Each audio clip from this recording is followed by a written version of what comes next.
नागपुर शीतकालीन सत्र समाप्त। महाविकास आघाड़ी ने साधा सरकार पर निशाना। नमस्कार, मैं हूं अनुष्का और आप देख रहे हैं इंडिया फैक्ट न्यूज। आइए नजर डालते हैं आज की खबरों की ओर। नागपुर में आयोजित राज्य विधानमंडल का शीतकालीन सत्र बीते दिन समाप्त हो गया। इस दौरान पहली बार ऐसा देखने को मिला जब मुख्यमंत्री की कोई प्रेस कॉन्फ्रेंस नहीं हुई। सभी पत्रकार पहले से मौजूद थे, लेकिन बाद में जानकारी मिली कि मुख्यमंत्री मुंबई के लिए रवाना हो चुके थे। इधर महाविकास आघाड़ी ने अपने कार्यालय में प्रेस कॉन्फ्रेंस कर सरकार पर गंभीर आरोप लगाए। प्रेस वार्ता को संबोधित करते हुए भास्कर जाधव, मंत्री विजय वट्टेरीवार और मंत्री जयंत राव पाटिल ने कहा कि इस शीतकालीन सत्र से विदर्भ को कोई ठोस लाभ नहीं मिला। नेताओं ने आरोप लगाया कि सत्र के दौरान किसानों की कर्ज माफी जैसे अहम मुद्दों पर कोई चर्चा नहीं की गई।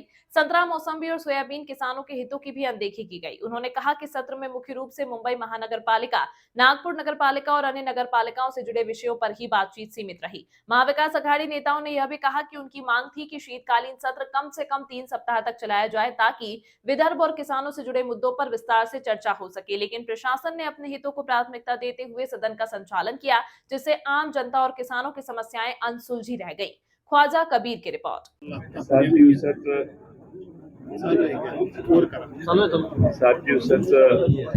7 दिवसाचं अधिवेशन मुख्यमंत्र्यांच्या उत्तराने पूर्ण झालं।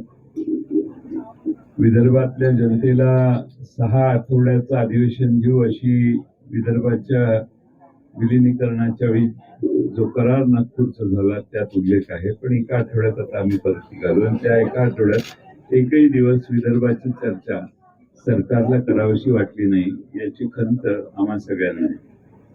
अनेक मोठमोठ्या वल्गना आज झालेल्या आहेत आणि एवढी मोठी कामं महाराष्ट्रात जर होणार असतील आणि होत असतील तर बहुतेक सगळे प्रश्न संपले असतील असा त्याचा अर्थ सामान्य माणसं घेऊ शकतात। एवढ्या चांगला आपण भाषण मागायची सगळ्यांनी ऐकलं, पण मी MIDC कडून माहिती मागितली की मागच्या काही वर्षात तुमच्याकडे किती गुंतवणुकी झाल्या आणि 190 जे करार झाले त्याच्यात 22 सालापासून ते 20,62,000 कोटीचे करार जे झाले त्याची माहिती मागवली मी। ती माहिती देताना खात्याने MIDC ने असं उत्तर दिलं। माझा प्रश्न असा होता की किती गुंतवणुकीचे करार झाले, किती उद्योगधंदे उभारण्यात आले आणि किती रोजगार उपलब्ध झाला। उत्तर असं आहे 22-23 पासून आजपर्यंत उद्योग विभागामार्फत 20,62,000 कोटीच्या गुंतवणुकीचे 190 सामंजस्य करार झाले। या माध्यमातून 13,24,000 इतका रोजगार निर्माण होणे अपेक्षित आहे। म्हणजे हे कराराच्या वेळी ठरलेले आकडे पुन्हा त्यांनी दिले, त्यालाही माझी तक्रार नाही। पण माझ्याकडे प्रत्येक इंडिव्हिज्युअल प्रोजेक्टचं काय झालं याचं हे आहे आणि बहुतेक सगळीकडे जागा वाटप, जमीन वाटप, जागेचा सर्च चालू आहे। असं साधारणपणे स्टेज जमीन वाटप प्रगतीपथावर आहे, लँड स्काउटिंग चालू आहे, असं बहुतेक प्रकल्पांच्या बाबतीत आहे। माझी त्याबद्दलही तक्रार नाही। आमचा प्रकल्प येणार, तुम्ही MOU केले ते यावेत यासाठी आमचा पाठिंबाच आहे सरकारच्या प्रयत्नांना, पण प्रत्यक्षात आमचा दावा असा आहे की जे MOU होतात तेवढी इन्व्हेस्टमेंट प्रत्यक्षात उतरत नाही आणि त्यामुळं महाराष्ट्रातल्या बेरोजगार तरुणांचा प्रश्न हा आजही अनुत्तरित आहे। सगळ्यात महत्वाचं म्हणजे काही आरोप या मधल्या काळात आम्ही केले। कालही रात्री मी काही भाषण करून सांगितलं। त्यात जव्हार तालुक्यामध्ये जवळपास 111 कोटी रुपयाची बिलं, ती खोटी बिलं देऊन काढायचा प्रयत्न स्टेट बँक ऑफ इंडियाच्या अधिकाऱ्यांनी थांबवला। त्याची चौकशी चालू आहे, पण आमची माहिती आहे की जवळपास 1200 कोटी रुपये एकंदर याच्यात काढण्याचा प्रयत्न आणि काम काही लोक करतायत। सरकारने त्याच्या विरोधी SIT ची समिती स्थापून अशांची पाळंमुळं करून काढावी तशी आमची अपेक्षा होती, पण ते काही झालं नाही। आताही स्थगन सूचना आली होती, त्याच्या आधी त्यांनी उत्तर दिलं।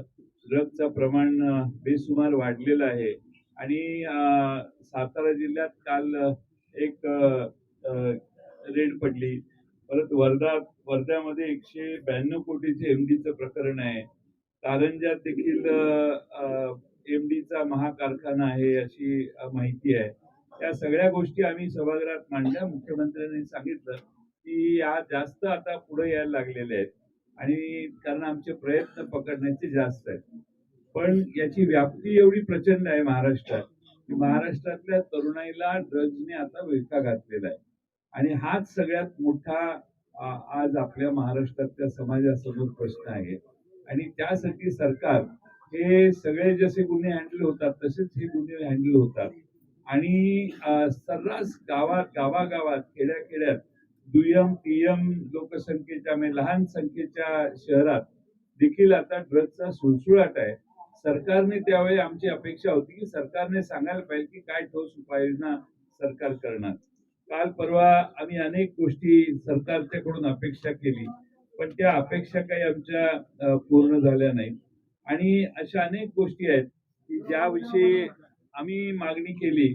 आम्ही जेव्हा जेव्हा काही मागणी करतो काही आरोप करतो त्यावेळी ते विषय बाजूला सोडून दुसरेच विषय हे मांडले जातात आणि मूळ आमचे जे मुद्दे आहेत ते मात्र त्याच्याकडं सरकारचं पूर्णपणाने दुर्लक्ष होतं. आर्थिक परिस्थितीविषयी काही आकडेवारी मी काल जाहीर केली परंतु त्याच्याविषयी तपशीलवार उल्लेख नाही. फक्त 25% आम्ही पोहोचलेलो नाही. हे जरी असलं तरी व्याजाचा आकडा दरवर्षी आता 64,000 कोटी रुपयाच्या वर गेलेला आहे. हे आपल्याला विसरता येणार नाही. किंवा आमचे राम खाडे म्हणून एक माहितीचे आधार माहिती शास्त्र माहितीची माहिती घेऊन अनेक जमिनीची प्रकरणं त्यांनी बाहेर काढली. त्यांच्यावर अटॅक झाला. पुणे गुन्ह्यांचं माहेरघर झालंय. अनेक टोळ्या कार्यरत आहेत. फिलहाल अभी के लिए इतना ही। आपको आज की यह खबर कैसी लगी कमेंट में जरूर बताएं और यदि आप हमारे चैनल पर विज्ञापन देना चाहते हैं तो नीचे दिए गए ईमेल आईडी या कांटेक्ट नंबर पर संपर्क कर सकते हैं और इंडिया फैक्ट न्यूज से जुड़ने के लिए हमारे पेज को लाइक और सब्सक्राइब करना ना भूलें। अगली खबर तक के लिए फिलहाल मुझे दीजिए इजाजत। धन्यवाद।